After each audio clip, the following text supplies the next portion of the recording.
porque eu sou manso e humilde de coração. Jesus fala isso lá em Mateus 11:29. E essa é a introdução da nossa característica de hoje. Nós vamos falar de mansidão. Uma das características centrais do caráter de Jesus é que ele é manso. E nesse texto de 11:29 do livro de Mateus, do Evangelho de Mateus, ele deixa isso muito claro. A humildade e a mansidão caminham juntos. Não são a mesma coisa, mas caminham juntas. Quando a gente olha para o texto lá de Gálatas, e toda vez que a gente lê a Bíblia, é importante que a gente comece, ao momento que a gente vai lendo a Bíblia, que a gente vai se aprofundando na palavra do Senhor.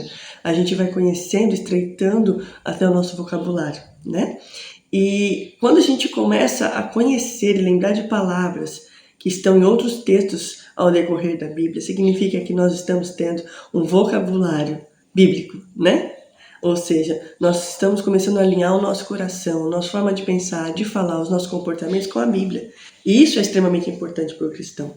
E isso não pode ser algo que você vai fazer imediatamente, mas que você vai demorar ao longo da vida, né? Mas sim, até que Jesus volte, nós estaremos conhecendo a palavra de Deus, porque ela é infindável, né? A sabedoria do Senhor é infindável, o seu conhecimento é demais para nós, assim como diz lá no Salmo 139. Mas focando nessa palavra hoje, então, a mansidão, que muitos de nós têm dificuldade, ela, na sua raiz, ela vem com a palavra prautes, ou prautes. Essa palavra, ela está também envolvida com gentileza. A gentileza. E muitas pessoas, elas quando pensam em mansidão, pensam em alguém bem bonzinho, alguém bem fofinho, alguém bem queridinho. E não é mentira, né? Mas a mansidão, ela é pacífica também, como a gente falou ali na paz, mas a mansidão não é deixar tudo pra lá. Não é engolir todos os sapos, não é simplesmente não responder a nenhuma afronta, a nenhuma crítica, não. Mas é a possibilidade de você resolver seus conflitos de forma cautelosa, mansa, sem que você precise gritar, sem que você precise ofender, sem que você precise bater. Sim, defender o seu ponto de vista, mas de uma forma humilde, de uma forma num tom baixo, sem que você precise gritar, ainda que você esteja certo, ainda que você esteja sendo injustiçado. Né? A mansidão, ela é um dos, como eu falei no início, mas ela parece muito fiel ao caráter de Jesus. Ela, toda vez que a gente lê várias passagens sobre o que Jesus estava falando, Jesus falou verdades duras para aquele povo. Jesus falou coisas sérias para aquele povo. Mas Jesus em nenhum momento humilhou-os, né? Em nenhum momento. E ele, embora sendo Deus, como diz lá em Filipenses, embora sendo Deus, ele não usurpou o lugar de Deus. Ele poderia simplesmente falar, em alguns momentos ele fala, sim, eu sou Jesus, sim, eu sou aquele prometido, sim, eu sou aquele que viria, eu sou filho de Deus, né? E justamente um dos motivos de Jesus ter chamado atenção, e isso fazia parte do propósito da cruz, é que ele falava que ele era o filho de Deus. E isso foi entendido como uma afronta. Mas Jesus ainda assim continuou sendo manso, continuou sendo uma ovelha muda que vai para o matadouro, assim como diz a palavra. Né? Em alguns momentos a mansidão ela vai nos trazer, sim, a ausência de palavras. Eu tenho percebido, irmãs, que nem tudo nós vamos resolver. Essa semana, ontem, especialmente, estava conversando sobre alguns assuntos com meu marido e falando sobre isso. Nem tudo nós vamos resolver. Nem todas as coisas estão diante do nosso controle. Especialmente quando envolve terceiros, especialmente quando é a nossa vida. Quando está em nossas mãos e quando está em nossos comportamentos, nós temos chaves, nós temos oportunidades de resolver, e o fruto do Espírito é o molho de chave que vai abrir portas para que resolvamos certos conflitos, certas situações na nossa vida. Mas nem tudo nós vamos resolver. Tem coisas que nós vamos ter que simplesmente deixar para lá. E isso é fácil? Não. Dependendo do seu temperamento, não. E eu não estou dizendo que, de repente, você tem um temperamento mais melancólico, né? E que você, deixa passar.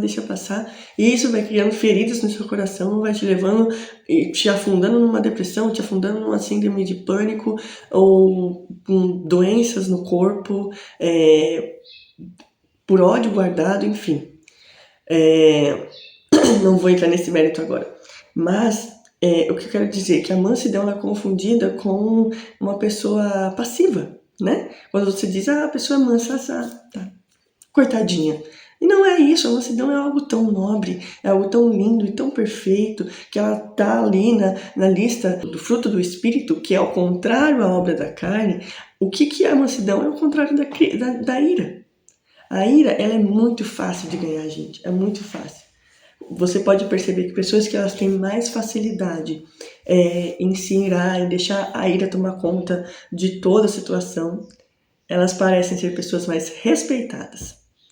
E, não vou falar com a Aline porque ela vai gritar. Não vou falar com a Aline porque ela vai brigar.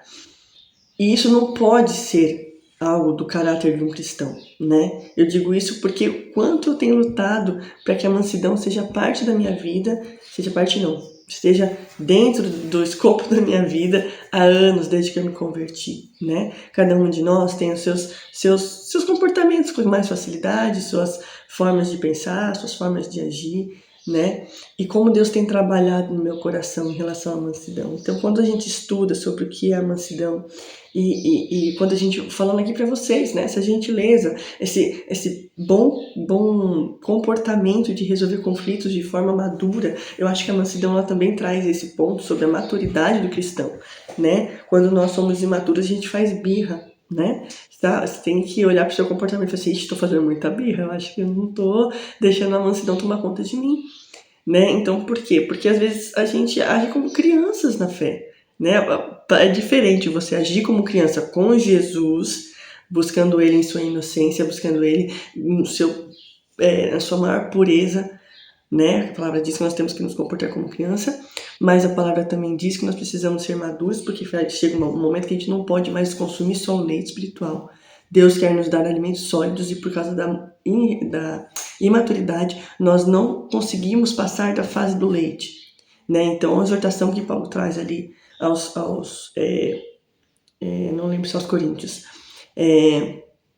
mas quando Jesus vem e nos traz essa palavra, aprendam de mim porque eu sou manso e humilde. E ele diz assim, dividam as suas cargas. Tem a versão que eu tô aqui, que é a da King James, é bem diferente, o texto eu achei bem interessante. E ele diz assim, olha só, no versículo 29 de Mateus 11. Tomai o vosso lugar em minha canga e aprendei de mim, porque sou amável, no caso manso, e humilde de coração, e assim achareis descanso para vossas almas, pois meu jugo é bom e a minha carga é leve. O que é essa canga que ele está dizendo aqui? A canga era uma forma melhor de colocar a carga, né? Então, era uma forma mais confortável. Penso que era um espaço ali, né? É uma forma mais confortável, que cabia mais carga, e você, então, não tinha uma viagem tão cansada de levar no seu corpo toda essa carga, né? E esse jugo do Senhor ali, que quando nós estudamos a Bíblia, nós entendemos que Jesus ele era muito, eu penso que ele tinha ele é sempre muito sábio, obviamente, mas ele tinha uma forma de falar com os seus ouvintes, né? Para os seus discípulos, para a multidão, para aqueles que caminhavam perto dele, uma forma muito clara. Então ele usava formas do cotidiano, né? Então você vai ver Jesus falando muito em alguns momentos sobre o agro, né? Sobre a terra, sobre a forma com que a terra responde às sementes, ao plantio, ao crescimento. E em outros momentos você vai ver ele falando muito sobre o gado, sobre a forma com que o boi fazia, né? E nesse texto ele está falando sobre isso, né? No fim ele fala o jugo aqui é sem o L, é J-U-G-O, que é justamente um acessório que se colocava, provavelmente você já ouviu, mas como nós estamos colocando, em nome de Jesus, muitas pessoas, eu vou explicar isso. Então era um acessório que se colocava nos bois, né? Não tinha maquinário naquela época, então os bois aravam a terra, ou seja, os bois preparavam a terra, e esse jugo equilibrava os bois, né? Se colocasse um boi muito alto perto de um boi muito baixo, essa terra ela ia ficar desnivelada. Então se colocava um mais próximo do outro de altura, para que essa terra ela tivesse um nível mais perfeito possível. Então esse jugo ele igualava a altura dos bois, ele igualava ali peso, igualava a forma com que o boi ia caminhar, para que o trabalho ficasse de uma forma melhor, né? E ele fala que o seu jugo é bom e a carga é leve. Então, vindo de um lugar que ele fala assim, eu tenho espaço para levar a sua carga, Mas ele também não disse, eu vou tirar tudo e você não vai levar nada. Eu coloco sobre você o meu jugo, ou seja, que é leve, né? Então, não é que você não vai levar nada. Quando nós estamos com Jesus, nós abraçamos Jesus e nós caminhamos com Ele, né? Mas voltando ali para a gentileza, no caso ali para a mansidão, esse Jesus que é manso e humilde, ele quer caminhar conosco. Então, essa referência, né, do caráter de Jesus manso, ele é para aqueles que caminham com Jesus. Então, e ele fala assim, você acha descanso quando nós entendemos e caminhamos de forma coesa com Jesus, quando caminhamos com Jesus, nós temos a oportunidade de andar descansados. Muitos cristãos estão andando acabados. Eu digo por mim, muitas vezes nós estamos andando acabados, a gente vai passar por aflições, óbvio. Mas às vezes a gente está andando tão cansado, irmãos, tão cansados, que tudo é cansaço, tudo é cansaço. Às vezes você não fez nada que te desse um cansaço, mas existe um cansaço natural na nossa vida, que muitas vezes ele vai dobrando, daqui a pouco você está cheio de situações emocionais, a sua mente que não para, e você simplesmente para, porque não está descansando. E é em Jesus que nós precisamos descansar. Não é só você ter um dia sem fazer nada, ou você dormir o dia inteiro, ou você sair para fazer um lazer, e isso é bom também, não estou falando dormir o dia inteiro, mas é bom dormir, é bom ter um lazer.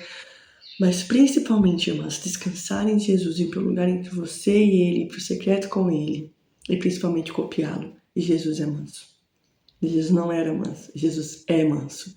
E nós que caminhamos com Jesus precisamos cultivar a mansidão. É algo que precisa ser cultivado. Então essa característica de hoje, que é a mansidão, essa palavra, essa raiz, o prautes, que ela aparece um pouquinho diferente aqui nesse texto, é a mesma palavra. Né, que sejamos mansas, que não é deixar passar tudo, que não é ser passiva, que não é ser ignorar as situações, mas a forma com que você reage e que você resolve os seus conflitos demonstra aonde você está descansando. Que Deus abençoe e nos faça mansa todos os dias, que esse fruto, que esse gomo faça parte da nossa refeição. Amém? Deus abençoe, querida, que você seja mansa hoje e também humilde, em nome de Jesus.